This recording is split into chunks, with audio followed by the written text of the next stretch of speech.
Jose, 2017. Yeah. Did you guys know what you were doing was wrong? Yeah, kind of. And that's why we feel bad. And I'm not gonna say to you that it was good. It was wrong. That we feel bad. We feel remorse, like I said, the impact in our fans, the impact in the game. We feel bad. Hello, everybody, and welcome back to the G and Finn Show here on 92.1 FM Rebel Radio, coming to you live from Oxford, Mississippi. It is a cold Friday, Valentine's Day evening. My name is George Agiro. And I'm John Finnegan. And we have I like to say, a pretty great show kind of planned for you guys. It's very baseball-centric, and the clip that just played was a clip of Jose Altuve, a member of the Houston Astros for the last good couple of years, answering a question posed to him by the media in the first couple days of spring training. And they asked him, do you know that what you all were doing was wrong? Now, for the uninitiated, this is all in reference to the 2017 to now, I guess, cheating scandal surrounding the Houston Astros. And they won the 2017 World Series. Air quotes around one. Well, yes, but They won the game. They won the games, but a lot of them are now calling them the Houston Asterisks. Fairly clever. What do you think of that nickname for them? I'm John? a fan. You're a fan of that I've seen one? the shirts. I'm a fan. I mean, it's that or the Trash Stros, but I think that's a little too... it's not as classy, That's fair. It's well, maybe fair. they shouldn't have banged on a trash can if they didn't want to be called it. I mean, that's fair enough.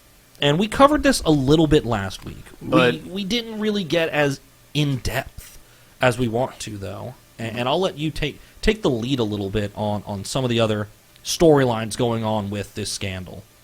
But, and George, this is And something there's a lot. This is something we've talked about even outside of the show. Just whenever a new headline, it seems like every next thing. It's bad. No, there's no way that's true. Oh, that's true? Okay, well, there's no way this is true. And so many individual pieces start coming together, and it turned into this massive scandal that this baseball offseason, I mean, baseball has the shortest offseason of any sport, but it's felt so short. That window between the Nats winning the World Series, which, thank God they did, by the way. Oh, come on. Thank goodness the Nationals won the World Series. That was just, it's like when the Cowboys or the Patriots lose, America wins. And there's something to be said for the team's capital winning. But beyond that, the entire offseason has been riddled with these individual components of this scandal. So, I mean, where do we even begin with this, George? You've done more research than I have, so yeah. Lead us into it. So, I don't want to hop... okay, so should we take this like on a timeline kind of thing, do you think? Or start do a pyramid, like... Here's some of the small stuff. Here's the really let's big go stuff. Chronological. Okay, chronological. Because this is the whirlwind of news that we've all been experiencing. Okay. Kind of in this order. Okay. So, wait, do you mean chronological as in what gets released, or chronological as in this is actually what happened? It's our show, George. You do it. All right. You like. So, we're going to start with the whole background, the birth, the advent of this scandal. And it all started with an email from an intern to then general manager Jeff Lunau, who has since been suspended and fired. So, this email in the address line, I don't know the full address line. This all comes from a Wall Street Journal article. It's a great article. Please read it. It's fantastic. In the address line is something about the dark arts. Yes, you heard me right. The dark arts. That's not a euphemism. That's not a metaphor. No. Verbatim, what he said was with regard to the dark arts. Yes. So, in this case, these dark arts is in reference to an Excel program called Codebreaker. And if you know anything... By the way, great name for a sketchy program. 100 incredible name. Wasn't that one of the Alex Rider books? It might have been. I think it was. That's a good callback. I like that. So, and thing is, I can't wait for the 30 for 30 on this because they're gonna have so much to choose from for names. Oh my God. It's Imagine. The you know what? 30 for You're 30 for absolutely this. right. It's going to be so good. But back to the story at hand. So, the intern emails Jeff Luhnow.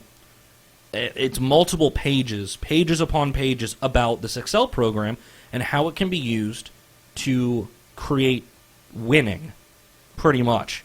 So, here's what the program does. They take the camera from the outfield, manage what goes on in the game when it comes to the pitcher. They steal the signs, and they also break it down to whether there are players on base versus not on base, and they also break it down to what time in the game it is, whether it's first inning, third inning, fifth inning, whatever. A lot of the times, catchers will have a different sign for a different inning. And that's not just, okay, is it the first or the ninth, but it takes into account whether or not it's a high-leverage situation. Yes. So it'll consider, this is a 3-0 count with no outs in the fourth. Okay, the pitcher's going to play a little more lax, but even if it's the first and you're up a few in the top of the first, if it's men on the corners with 2 outs, it's a much more high leverage situation. It could take account for that sort of thing as well. Yes, and it did. So they were stealing the signs with all this and having a human input the data into this Excel program. And what it did is it did what it was called. It broke the code. It would, analyze all this data, all this information, learn what the catcher was doing at a specific point in time, and it would decipher what pitch was coming based on which sign. And that's exactly what they need to be doing, or what they wanted it to be doing, to break the code. And I even, before this all broke, over the summer, a YouTube video came out. A guy named Mark Rober, a former NASA engineer, now just makes random projects, but he built basically a sign-stealing program that fundamentally artificial intelligence, same sort of thing we've recently found out that the Astros were using. And the real implications of this come in for minor league prospects. If one team, the Astros, has control over artificially inflating or deflating how players are performing, that has such a massive impact, especially on guys that, maybe the Astros are pursuing, other teams aren't, but if they knew the Astros were looking at him, maybe they'd keep a closer eye. So it might be better if the guy doesn't look like he's quite that good. yeah, so that actually comes into play a little bit later in this timeline of events. So, yeah, actually, that just very recently broke. Yeah, well, that's the thing. It was originally reported in 2018, but nothing was done with it, and it just really wasn't picked up. And no one really heard about it. I didn't even hear about it until I was reading an article on the Bleacher Report, and they said, excuse me, in 2018, according to sources to Bleacher Report, which they're a big-name website at this point, they do a lot of really good work there, I would be willing to say I trust those sources. I wouldn't put it past those sources to have done their due diligence to do this research. So according to Bleacher Report sources, in 2018, other teams complained about the Astros because they were illegally altering prospect statistics to make them seem either better or worse than they were, to deceive other teams. Now, this is coming from other teams, opponents. So of course take that with a grain of salt, but when other sources are coming to a reputable news outlet saying, yeah, that happened, and the thing is, it isn't something that you would think of right away. As far as I know, they were changing something even as minor as a pitcher's spin rate, which in the big leagues, once a pitcher is performing, you don't usually look at that. That isn't something that really comes to mind. You usually think, oh, what's their earned runs against? What's their whip? What's their WAR? Something like that. Because they're all proven to a degree, and they all play against very similar competition. Exactly. So when you're talking about guys that are 21, 22, 23 playing in a AA, AAA, spin rate is something that people look into. And the same thing goes for batters. It can be the tiniest thing, like jump off of first base or jump out of the batter's box. It can be the tiniest thing, and according to those sources, the Astros were altering it. And that's just something that really makes the whole sphere or the whole picture of this scandal just a little bit worse, because that's something that they were doing and they didn't get punished for. They didn't get caught. And it just never mattered.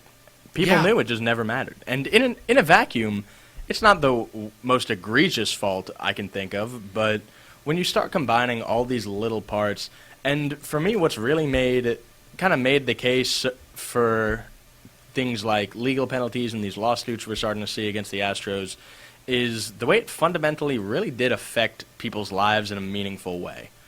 Because, and this extends beyond codebreakers, so we'll wind up getting into it a little bit more later. But for minor league prospects, these guys haven't made it. Far from it. And this can really meaningfully contribute to somebody making the team or getting cut from the team. George, correct me if I'm wrong, but I believe there was a pitcher who got shelled by the Astros and wound up getting demoted, who he's now suing. Yes. So this happened in 2017. The player's name is Mike Bolsinger. He was never a great pitcher. Excuse me. He was never a great thrower, I should say. He never relied on heat, his fastball, to get batters out. He was very much a guy who relied on his stuff, on the movement of his ball. And the thing is, when a batter knows what you're going to throw, they can expect that, they can predict and expect it. So he is actually suing the Houston Astros for damages for himself to an undisclosed number. We don't know. But he's also suing for the equivalent of $31 million.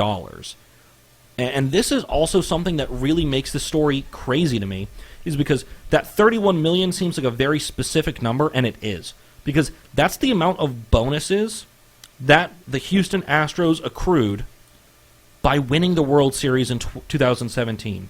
Which is, fundamentally, that's the year we're concerned about. That's the World Series we're concerned about. Their postseason performances in 2018 and 19, sure, they made it both years, but they didn't win the World Series. That's why 2017 is what we're focusing on. And that $31 million figure, that came from a very real place. That's the amount the Astros earned for winning that World Series. And just, you have to keep in mind a little bit with this too. Just remember the punishment. The Houston Astros got $31 million for winning the World Series. John, remind me, how much were they fined in the punishment dealt down by Rob Manfred? To be fair, it was the maximum allowed by the CBA. Yeah, but still. Please remind me. It's a drop in the bucket. I wish I remembered the figure off the top of my head. I want to say $250,000. Wrong. 5. It's $5 million is the maximum amount by the CBA. And which is a lot. You'd never that's think, a lot of you'd never money. think you'd need to fine anybody $5 million. But when you make 31, that's a $26 million difference between how much you're fined for cheating the fabric of the game and winning a World Series off of it. That in itself is ridiculous to me. But back to the rest of kind of what makes this lawsuit so interesting is, like I said, Bolsinger, never a great thrower. His fastball was never, in the high 90s or anything like that. He was a journeyman pitcher, played between AAA and the majors for years, played for 3 major league teams. But in 2017, he was a member of the Toronto Blue Jays.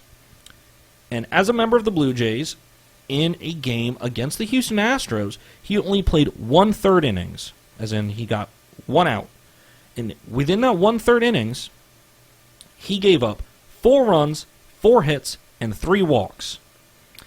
And just after that game, if even getting through the game, he was immediately demoted to AAA and has never played in Major League Baseball again. He currently plays in Japan, where, this is super interesting to me, over 2 seasons in Japan as a starting pitcher. Keep in mind, Japan is a very great country for basketball. They have top-tier talents, and tons of them come to the major leagues every year. He's 18-8. He's an all-star pitcher in Japan. just because of how dirty his pitches can be. But thing is, and as he even said, it was like they knew what was coming. Well, yeah.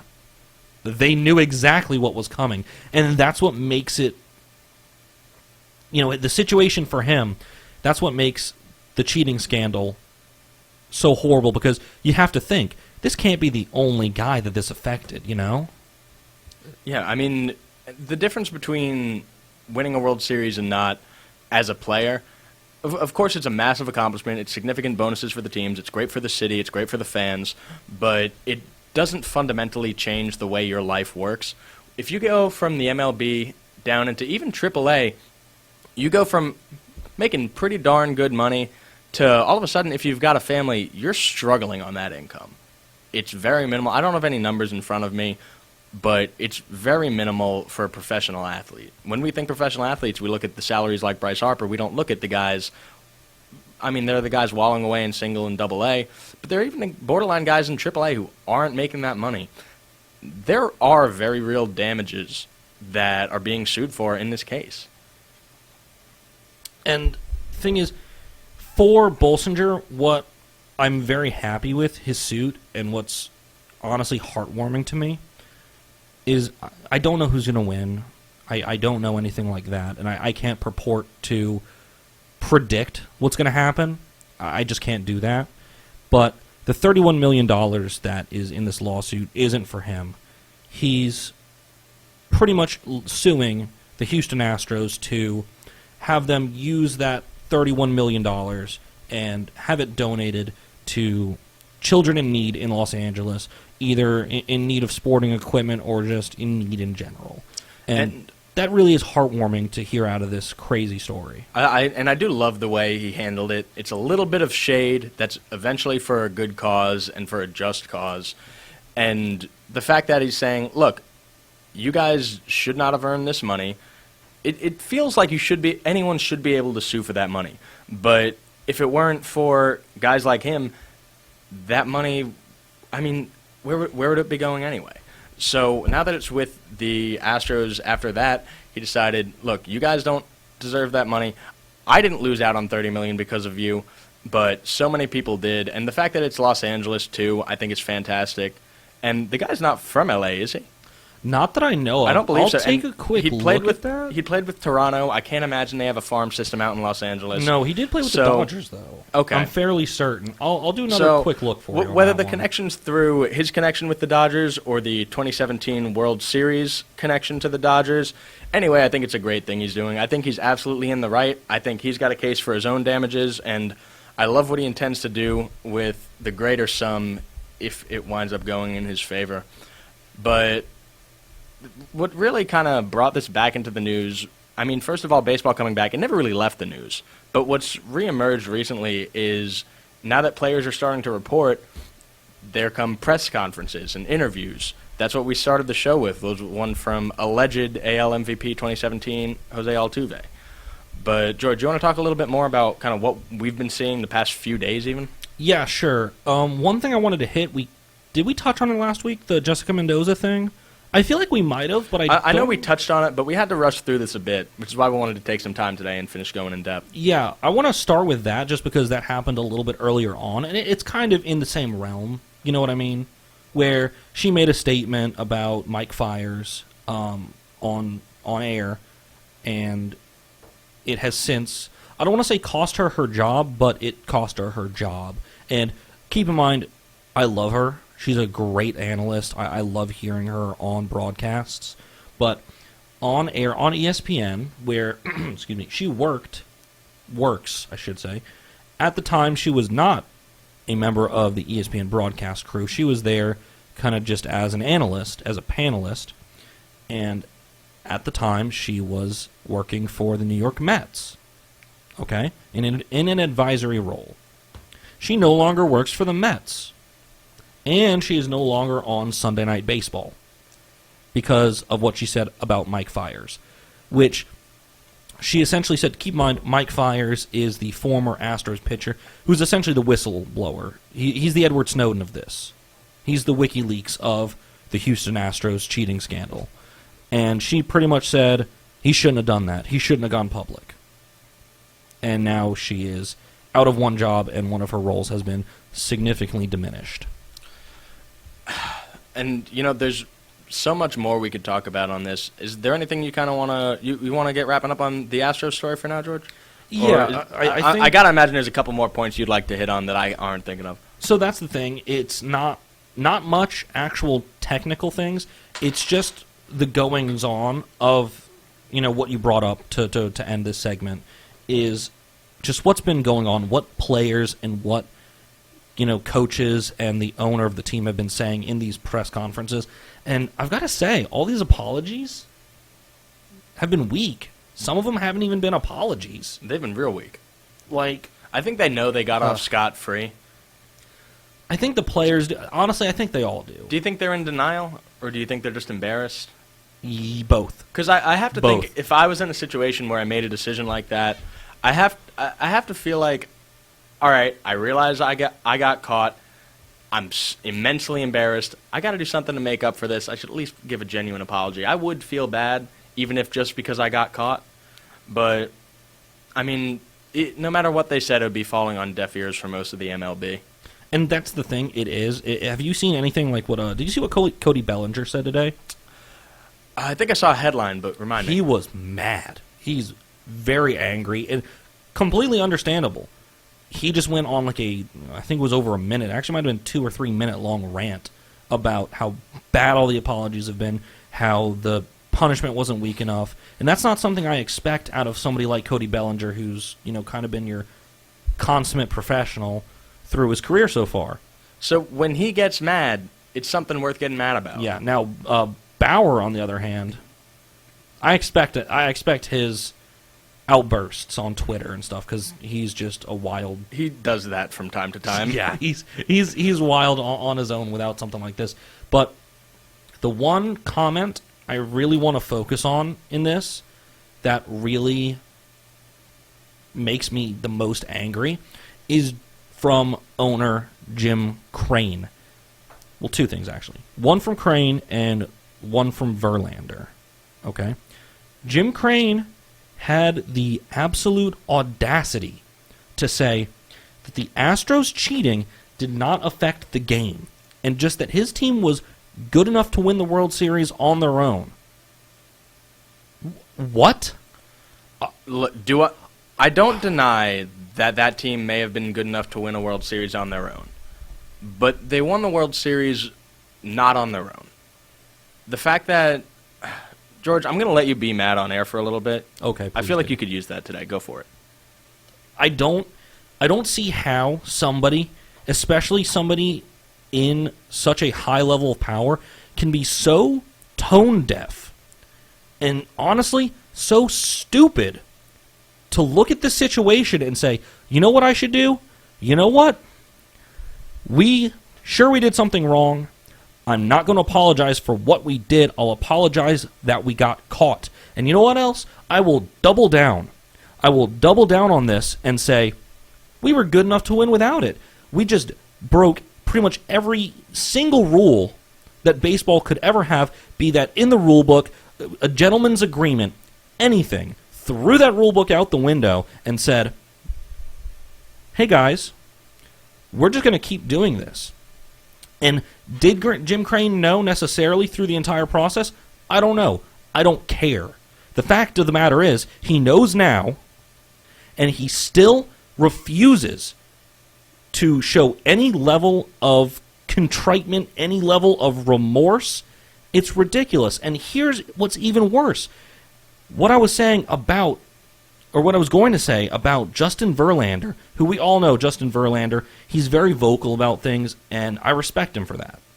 I really do respect him, and I appreciate it because usually he's very well thought out. He's very good when he's speaking to the media. No, not this time. He says, pretty much, the gist of what he says is, we have to stick together and work through this as a team. When you think of a player or a coach or anybody saying something like that, what's the first thing that usually comes to mind when they say, you know what, we'll have to get through this as a team? We messed up, but I have nothing more to say about that for now. It's not even that. Usually when I hear that from a player, I think, somebody got hurt or something bad happened. Yeah, you know what I mean? Yeah. Right? In context, that's what I'm thinking. But out of context, yeah, that almost speaks to like a personal tragedy experienced by a teammate. Right? Or by someone in the fan community. Exactly. That the sound, the diction that he's using, the words that are being said. You know what? Now that I'm thinking about it, I don't like that he said that. Right? That's the kind of thing that the Saints said after Katrina. Exactly. That's the kind we'll of thing. Work through this together. That's the thing that the Yankees said after 9/11, and this is the thing he's saying after winning a World Series as a cheater. Now, can you kind of see where a little bit more where I'm coming from when the players are essentially playing the victim card after they cheated and won a World Series? It's almost comical in a way. It's really funny. I just can't imagine this entire story getting any more ridiculous. I'm sure it will. As it does, we'll be bringing you updates every week, Fridays at 6. For the time being, we're going to take a quick break while George collects himself. Yeah, I knew But that. we'll be right Thank back you. with a little more baseball, just a taste of MLB, a little bit of Ole Miss college baseball, little college basketball, and the vague semblance of NFL offseason news we've got for you. We'll be right back after this. That was Saturday Nights by Khaled, and we're right back with some more sports after that brief break. I think we've heard enough MLB for tonight, George. Yeah, I'm sufficiently calmed down after that, and I think we should just move on before anything else happens. So right now, pretty close by, we've got a game at Swayze Field. It's opening day of Ole Miss baseball. Right now, heading into the top of the 8th, it is Louisville 4, Ole Miss 1. So 2 to play from Swayze, but we will see how it wraps up. We still got 2 more games to play against the number 1 team in the country. George, you see anything? I know we were both there for just a couple innings today. Yeah. But anything catch your eye in particular? Actually 2 things. One positive, one not so positive.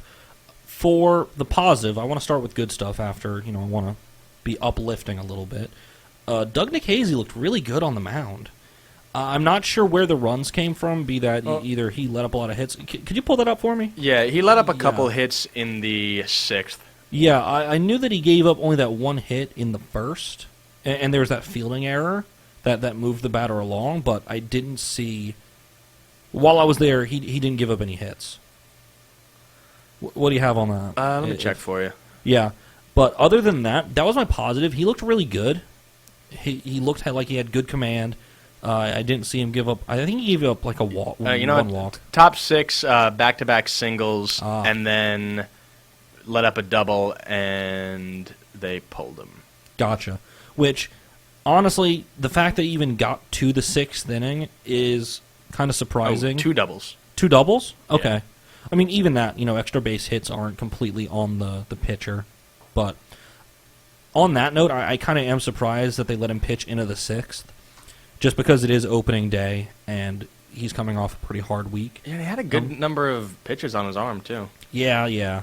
I don't have a figure in front of me, but getting up there. He was. He definitely was. He threw a lot in the first, but you know which what? was surprising. Win or loss, I was excited to be back out in right field today. Oh, yeah. Swayze, if you haven't been, is, if not one of the top 3 best atmospheres for college baseball in the world. It's got to be. I mean, there's nothing more American than sitting in a camp chair in right field at an Ole Miss baseball game with a beer in hand. Oh, yeah. Highly recommend it to everyone. If you don't drink, have a hot dog. If you don't eat hot dogs, have popcorn? I don't know. Try to basketball games. They might have better food options, honestly. Oh, they do. They have canes. I'm still only a little bit mad that I never got a specialty hot dog from the regional. I wasn't here. I wasn't here last spring, so Should have I been didn't there. get to go. It's okay. Ole Miss didn't show up either. Ooh. What is it? The one thing that I wasn't a huge fan of, who I thought, in just a little bit of time I got to see him, our starting center fielder, Jerry and Ely. His first at-bat was something else. Yeah, his second, he struck out on 4 pitches, I think.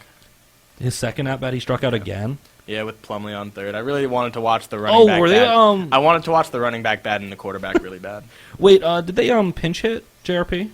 They pinch ran him. From second. He took third on a sac fly and then got knocked in. So he's our run. Oh, cool. He's our football That's awesome. quarterback. Yeah. I didn't know that. I mean, when did that happen, or were you there for that? I was just barely there. I think 5th. Probably like on your way out. Yeah. Coming to the studio. I gotcha. Yeah, I wasn't there for that. I didn't get to see that. But that being said, it's going to be a heck of a series this weekend. Ole Miss is a good team with a lot of question marks surrounding it. That's always what happens when you've got a massive amount of young talent, but minimal returning guys. Such is the life of a baseball program that graduates so many of its juniors to the draft. Yeah, I mean, it happens. Out of all the problems there are to have in college sports, that's probably the best one to have, is that your players are so good they leave. I would like to think so. But meanwhile, over at Craddock Court at the Pavilion, Ole Miss is looking good all of a sudden.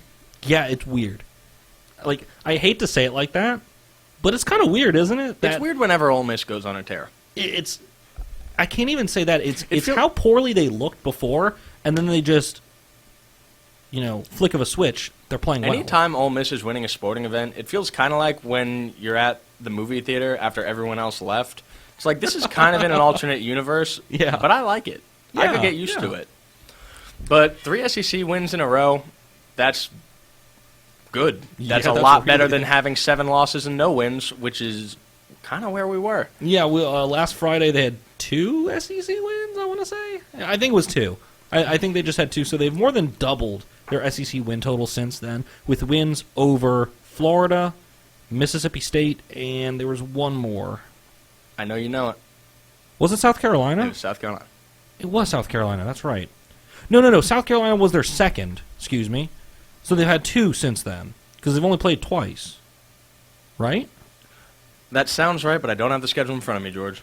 Neither do I. In any case, sitting not pretty, but in a much better spot. Still not going to be a tournament team, barring a miracle, but doing well. Tomorrow could start the miracle. Doing very well in the spoiler roll. We travel to, I forget what Kentucky. the arena's called, but we're traveling to Lexington, Kentucky to take on the Wildcats.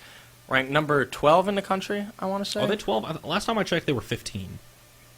They might be 15. Okay. Facing a top 25 team on the road in Lexington, facing Kentucky a really tomorrow. good basketball team at a really good basketball school. Ole Miss does not look like they're going to win.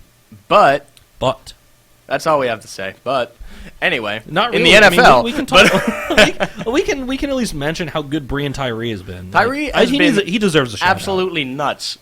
He deserves what a has shout gotten out. into that man over those 3 wins. Do you know how many points he's been averaging a game? 35. You're really close. It's 33.7. That's so many. I think he's had 2 straight games where he's upped his career high. He's broken his career point total twice in 3 this games. week. This week. His professors better be giving him A's just for balling. They should be. If they're not, I'll have a brief conversation with them. Who was it that said... I don't think it was a basketball player. I think it was a football player that said, "I'm not here for school. I'm here for football." Who was that? I can't remember. I forget who it was, but the quote was, "I didn't come here to play school." That's right. Yeah. When questioned about his grades at a press conference, actually my Twitter bio is, "I did come here to play school." Well, you did. To be fair, both of us did. Yes, definitely not coming here to play sports. Maybe just to talk about them. Works for me. But Tyree's been on an absolute tear. Put up 40 the other night. It was absolute insanity. Great to have that guy back. Massive portion of why we're winning these games. Concerning spot coming out of the Mississippi State win. No injuries or anything, but no points coming off the Ole Miss bench. Yeah, that is concerning, to say the least. Yeah. Basketball's never an immensely deep sport. College even less so. And I don't know if this is a universal experience for all teams or if this is just something Ole Miss in particular has struggled with. But we have a couple great guys, and we've got a whole lot of need to be developed more until they can contribute players. I was going to say something mean, but they're honestly pretty good. They're still way better than me. But they're also a little bit taller than both of us. Ever so slightly. Just a touch. Is Tyree like 5'10"? Yeah, but he's also really good at hitting a 3. Are you good at basketball? No, I mean he's been averaging 33 points a game over those last 3 games. Yeah. Now, for the season, I think he's averaging 20. But that's still really good. For whatever reason, in the SEC schedule, Tyree turns it on. And this isn't just this year. He's like, you know what? I don't like that school. I'm a ball out against his them. entire tenure at Ole Miss. I don't know if it's conditioning's finally caught me back up to speed, or if it's I really don't like LSU, or if it's I just like the weather this time of year. But whatever it is, it might remind him of home. Brian, keep it up. Keep it up. Yeah, Somerset, New Jersey. Yeah, kid. do you think it reminds him of home? Because how far is Somerset from me? Yeah, from you. 45 minutes. Is it Somerset's North Jersey? Northeast New Jersey, yeah. Yeah. Just a city suburb. But so that's part of why it was so fun to watch him go off in the second half against Penn State and Brooklyn. You know, local kid, doesn't get a lot of opportunities to play up in New York, except when we played Syracuse in the NIT a couple of years ago. But beyond that, love seeing the guy go on a tear. Tyree, keep it up. Rest of the team, keep it up. C had a great game. Yeah, I felt was worth mentioning. He was good. In the first half against Mississippi State, I think we scored. I don't know how many we scored, but it wasn't very many. And I think they had double what we had. But in the first? C put up 13 in the first half. He was just such a massive part of what kept us in the game and kept Mississippi State within striking distance for some of the more tenured guys like Tyree and Schuler to play their game, go off, know that you're going to get some rebounds. If you miss, you'll get the ball back. I think that effect has been so much more pronounced, just the effect of having a big man under the basket this year. Yeah. I mean, we had okay, middling play over the past couple of seasons through Dominic Olniczek, but it's nice having a young guy that feels like he'll develop well into the competition. I actually pulled it up just because I was curious. It was actually the second half that Ole Miss just completely dominated. Yeah, no, I was saying we went down, and he was part of the reason we were still in it in that half. Yeah, it was 34-33 at the half, State leading, and then Ole Miss puts up 50 in the second half. Yeah, so did you make it to the game, George? No, I didn't. Yeah, so Ole Miss trailed by as many as 14. Whoa. 14 with 6 minutes left in the first half. I didn't know that. So, yeah, wow. that's why I was like, George, don't correct me on this. You don't know the full story, buddy. Yeah, I don't. Because, You're right. we were Thank you. down by as many as 14, went on a tear, hit a 3 at the buzzer to go into half down 2 instead of 5. So when I say it was like a first half versus second half thing, the momentum started to build with a few minutes left in the first, but it really was a tale of two halves. They were just the half State played like they wanted to win the game, and the half they did not show up. But Florida last weekend, State last Tuesday, Kentucky coming up tomorrow. I mean, we'll just have to see how it goes. There'll be some good games to watch. And, the way we played against Auburn, it's at home. Yeah, it's a team whose number we've had. Yeah, it's Bruce. But we played great against an Auburn team that's similarly talented to Kentucky. Yeah, Kentucky's home court advantage, pretty significant. Oh, so is Ole Miss's. But we'll see if the guys can show up. I'm at least hoping for a good game. If not, there's always baseball. If not, there's always next year. Fair enough. That's kind of all I've got on college basketball. Around the league, some teams keep winning, some teams keep losing. No major storylines that I've seen. Is San Diego State still undefeated? I think they are. Let me pull that up real quick. I'm 90% sure I would have heard about it if they'd lost. Yeah. So until George finishes Googling, San Diego State remains undefeated. I'm done Googling, and they are... Where are they? Yes, they're still undefeated. Still 4 in the country. That's bonkers. Yeah, very weird. It's hard to win a game in any sport. It's hard to win a game in competitive college basketball. It's really hard to not lose one of those. It's really hard to win 25 in a row. Yeah. Pats couldn't do it. No, certainly couldn't. Courtesy of Ole Miss. Maybe we'll have something to do with that. That's kind of all I've got for college athletics for now, George. You want to take a few minutes and just go over a little bit of the brief NFL offseason stuff? Yeah, let's go for it. All right. So we talked about it. It was one of my favorite shows we did last semester, and we basically just yelled at each other and at the computers we're staring at for half an hour.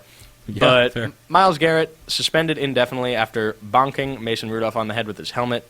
Week 14? Question mark? 10. It was week 10. But it feels so recently. Week 10 of the 2019 NFL season. Bonk Steelers quarterback Mason Rudolph on the head. It hurt. So he was suspended indefinitely. A lot of times players will be suspended till the end of the season or for X number of games at the start of next season. In this case, on the outside shot, the Browns got into the playoff. It looks like they just had it as indefinite instead of remainder of regular season, just in the off chance the Browns did make the playoff. But he did get reinstated after missing the last 6 games. This is an interesting part of the storyline that broke just I don't think it had broken by the time we did our show, because we did a show the next day after the Thursday night football game. Yeah, that's the thing. It's when it happened, it didn't come out immediately. It came out a little while later. And at that point, I don't know if we mentioned it. I think we kind of just looked at the headline and the story about it and said, it's kind of old news. We have other things that we would rather spend our time and focus on. But it's kind of resurfaced. And he's brought it back in himself. Yeah. Deliberately, I'm sure. I mean, of course. But anyway, Myles Garrett maintains that the reason he hit Mason Rudolph on the head with Mason Rudolph's helmet was because Rudolph used a racial slur against him. So, in a vacuum, it's he said, she said. Yeah. I don't think we'll ever wind up knowing. The players weren't mic'd. I think that audio would have been out by now. If it would have someone was that they weren't promoting, because they do the NFL mic'd up, and then a couple other players have mics for game sounds and that sort of thing, usually linemen. But in any case, we don't have that audio. So, George, do you believe him off the top of your head? Just off the top of my head, for some reason, I don't know why, but I just kind of don't. And that isn't to say that it didn't happen, because there's no way for us to know, and I don't think we'll ever know. But it just, the whole situation gives off the vibe that he was kind of just scrambling, or somebody told him, hey, why don't you use this as an excuse? And from everything I've heard about Mason Rudolph, or heard from Mason Rudolph, this doesn't, seem like something that would be of his character. And typically, I'd like to err on the side of the guy who just got hit in the head really hard. Yeah, that's fair. And I think I might need to stick with this, because my initial thought upon hearing that, once it started coming from non-rumor sources, guys saying, like, confirm that there are reports that, just guys like, what's his name, Schefter, that sort of thing, yeah. Just people you trust to report on this sort of thing. When it started getting out through those sources, my initial impression was, all right, Mason, you deserved it. Yeah. All right, Miles, good on you. Sorry I was talking so much crap on the radio station. I mean, I still don't think you should have, tried to put someone's head where their neck used to be. But, and you know what? Do you. So normally I'd err on the side of Myles Garrett, but a few weeks earlier I watched him break Trevor Siemian's leg on live TV. So that kind of put a bad taste in my mouth. If I watch you break somebody's leg and the next time I see you on TV you're giving someone CTE, I'm probably not going to take your side. Or at least even give you the benefit of the doubt. Yeah. So I think that's all there really is in that story. He'll be back for next season, as expected by most. The suspension will not continue into the 2020 season. A couple players are tired. A couple players are no longer with their team, not because they retired. Yeah, we do kind of need to just kind of zip through these really quick. One retiree is Vernon Davis. Finally. Is it bad to say finally? I didn't know he was still in the league, honestly. I was watching a video. It was like a compilation of the best Monday Night Football player intros, like John Finnegan, North Salem High School, whatever they do. But his was just saying Vernon Davis in a weird way. But it was in 144p. I didn't have a TV that could have played that video. It was a tube television clip, and the guy retired last week. Phil Rivers, no longer on the Carson Chargers. George. Yeah, you saw what I did there. For those not in the know, they actually play in Carson. Yeah. Anyway, I have no idea where he's going to wind up. I think he's going to retire. I've got a weird sneaking suspicion he'll end up in Tampa. One, he moved his family to Florida, and two... Yeah, but old white people do that. Yeah, but... So did my parents, but my dad doesn't play for the Bucks. But who's the coach of the Bucks? Oh! An old white guy. Bruce Arians. I mean, the old white guy. Oh, excuse me. The old white guy. Sorry, the Floridian old white guy. There we go. The title for the rest of the country goes to Andy Reid. No, he's the old white walrus. Very fair, honestly. And, so I think Rivers is probably going to retire. He's got a lot of kids to take care of. That's fair. And I'll give you that one. Josh Norman, cut by the Redskins. Cut? Future XFL Hall of Famer Josh Norman, cut by the Redskins. You think he's going to the XFL? Honestly, I think it could be a good fit. It could be. That kind of wavering player, they probably deserve to be here, but they're not always going to start. They might not always be on the rock. Yeah, I get don't know. It feels like it could be a good spot for him, but in any case, if he goes somewhere else, good for you, Josh. Proud of you for getting the heck out of the Redskins organization. probably the best decision a man will ever make. That anyone Yeah. will ever make for the man. Yeah. It wasn't his choice, but you know what? They did you a favor, man. I agree with that. George, you know. you got anything else you want to get into today? No, I'm good. All right. Well, we've got a beautiful weekend of college basketball and college baseball coming up. MLB is starting soon. Until then, we'll be back here next week at 6. But I've been John Finnegan. And I've been George Ujiro. And this has been the G and Finn Show on 92.1 Rebel Radio.